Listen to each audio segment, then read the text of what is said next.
नमस्ते दोस्तों।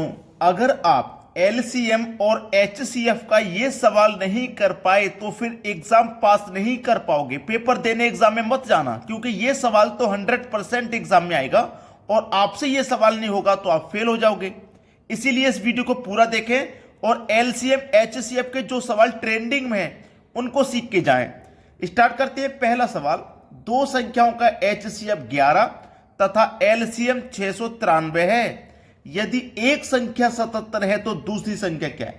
इसके लिए एक फॉर्मूला होता है और वो फॉर्मूला है पहली संख्या गुने दूसरी संख्या बराबर एलसीएम इंटू एचसीएफ।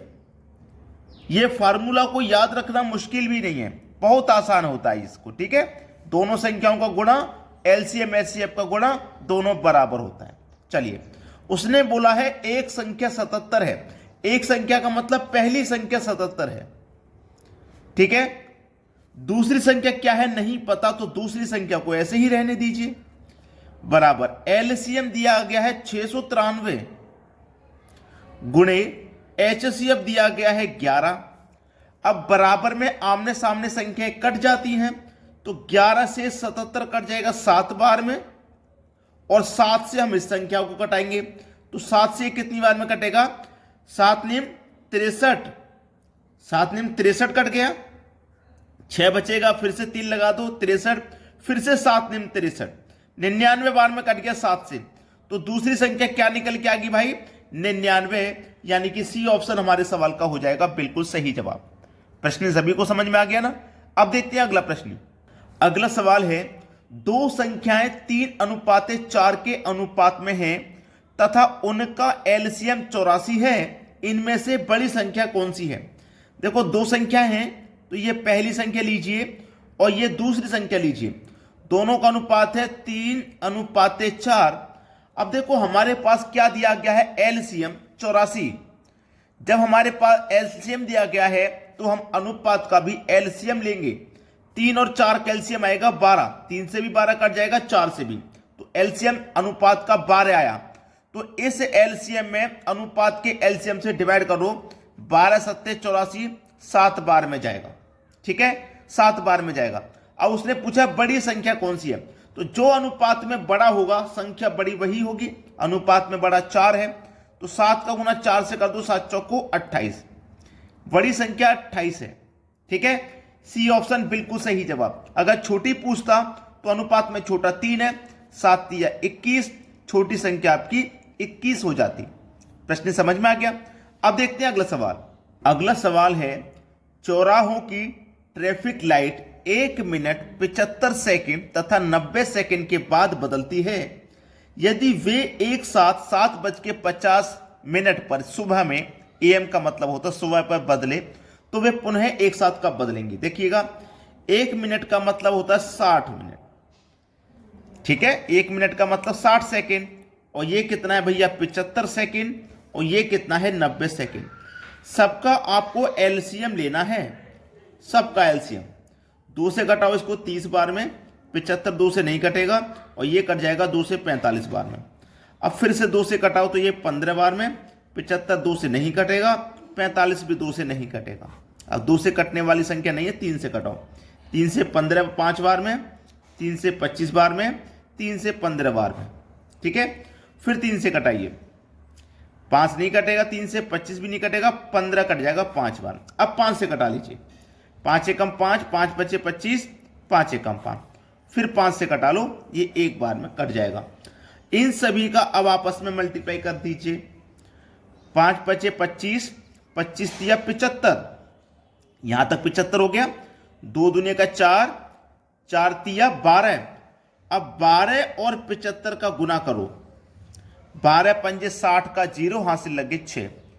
ठीक है, 12 सत्ते 84, 84 में 6 जोड़ दो 90, यानी कि जो एलसीएम निकल के आया वो 900 निकल के आया है ना, 900 निकल के आया। एलसीएम कितना निकल के आया भैया? एलसीएम निकल के आया 900। अब वे एक साथ कब बदलेंगे ये पूछा है। ठीक है, एक साथ कब बदलेंगे? अब ये जो 900 निकल के आया ये सेकंड ही तो है, 900 सेकंड। देखो, ये सब सेकंड में ही तो लिया था हमने, तो ये 900 सेकंड हो गया। ठीक है, अब ये 900 सेकंड जब हो गया तो इसमें क्या करेंगे आप, 60 से भाग करेंगे, 0 से 0 गया, 6 से कट जाएगा 90 15 बार में, 6 से कट जाएगा 90 15 बार में, यानी कि इसमें 15 जोड़ दो पहले वाले टाइम में। 7:50 पे बजी थी, अब 15 जोड़ देंगे तो 8:05 हो जाएगी। 8:05 पे फिर से बजेंगी वो, ठीक है। 900 सेकंड का मतलब हो गया 15 मिनट के बाद, ठीक है। अब देखते हैं अगला सवाल। अगला सवाल है, यदि 3 संख्याएं 1:2:3 के अनुपात में हैं तथा उनका HCF 12 है तो वे संख्याएं हैं। 3 संख्याएं ना, पहली, दूसरी, तीसरी, 1 2 3 इस अनुपात में है ये, ठीक है, इस अनुपात में है। चलिए HCF दिया गया है 12। जब हमारे पास HCF होगा तो हम अनुपात का भी HCF लेंगे। तो अनुपात का HCF 1 2 3 का HCF क्या होगा? 1 होगा। लगातार संख्या होती है तो उनका HCF 1 होता है। 1 से 12 में भाग दो तो 12 ही आएगा। तो 12 तिया 36, 12 दूनी 24, 12 एकम 12, 12 24 36, 12 24 36, बी ऑप्शन हो जाएगा सवाल का सही जवाब। चलिए अब देखते हैं अगला सवाल। अगला सवाल है 5, 10 तथा 15 के सबसे छोटे सार्वगुणज और सबसे बड़े सार्वगुणनखंड का अंतर बताइए। अंतर क्या होगा? 5, 10 और 15। एक मिनट यहां गलती हुई है, यहां पे 35 है, 15 नहीं, यहां पे 35 है, ठीक है। यहां पे 35 होगा, 15 गलती से लिख दिया है, तो चलिए हम 35 लेते हैं, ठीक है, 35। अब ये सार्वगुणज और सार्वगुणनखंड क्या है? ये एलसीएम और एचसीएफ ही है। सार्वगुणज का मतलब है एलसीएम, सार्वगुणनखंड का मतलब है एचसीएफ। तो हमें इसका क्या निकालना है? एलसीएम। 5, 10, 35 का जो एलसीएम आएगा वो 70 आएगा। 35 से भी कटेगा, 10 से भी कटेगा, 5 से भी कटेगा एलसीएम, ठीक है। चलिए 5, 10, 35 का हमको एचसीएफ निकालना है। इनका एचसीएफ आएगा 5। भाई 5 देखो, 35 को भी 5 काट देगा, 10 को भी 5 काट देगा, 5 को भी 5 काट देगा। तो ये हो गया हमारा HCF। अब हमसे क्या पूछा उसने? अंतर। तो चलिए 70 और 5 का अगर मैं अंतर करूं तो कितना आ जाएगा भैया? अंतर आ जाएगा 65। भाई 70 में से 5 घटा दो 65, यानी कि 65 हमारे दिया गया है डी ऑप्शन में। ये हो जाएगा सवाल का बिल्कुल सही जवाब। अब देखेंगे अगला सवाल। अगला सवाल है 4, 5 और 6 का सबसे छोटा सार्वगुणज, 3, 6 तथा 9 का सबसे छोटा सार्वगुणज का अंतर क्या है? वही बताना है एलसीएम एचसीएम। 4, 5, 6 का एलसीएम बताओ तो 60 होगा। 3, 6, 9, भाई 3, 6, 9 का सबसे छोटा सार्वगुणज, इसका एलसीएम बताओ। ये दोनों ही सार्वगुणज हैं, मतलब दोनों ही एलसीएम निकालना भाई। पहले में सार्वगुणनखंड था तो सार्वगुणनखंड का मतलब एचसीएफ और सार्वगुणज का मतलब एलसीएम। तो दोनों का एलसीएम निकालना है। एलसीएम दोनों का हो जाएगा यहाँ पे 60 और यहाँ पे हो गया 18। अब दोनों का अंतर कर दीजिए भाई। दोनों का यहाँ पे जब हमने अंतर किया तो अंतर आ गया हमारा 42 का। सवाल खत्म। 42 दिया गया है डी ऑप्शन में, ये बिल्कुल सही जवाब है। अब देखेंगे अगला सवाल। अगला सवाल है 36, 54, 60 का सबसे छोटा सार्वगुणज डिवाइडेड बाई 90 किसके बराबर होगा?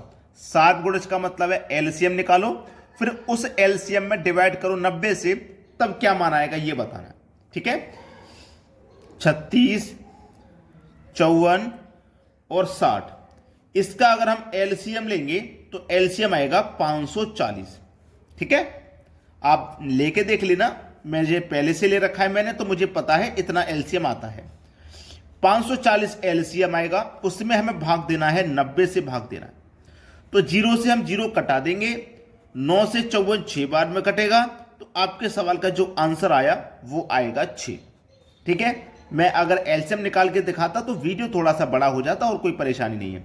और मैंने पिछले क्वेश्चन में भी एलसीएम निकाला था, ऐसे आप भी निकाल सकते हो, कोई दिक्कत नहीं। तरीका आपको हमने समझा दिया। एलसीएम एचसीएफ के सवाल अगर आपके एग्जाम में आएंगे तो उन्हें आप जरूर करके आएंगे। वीडियो को सभी बच्चे लाइक करें और शेयर करें, ठीक है दोस्तों। धन्यवाद।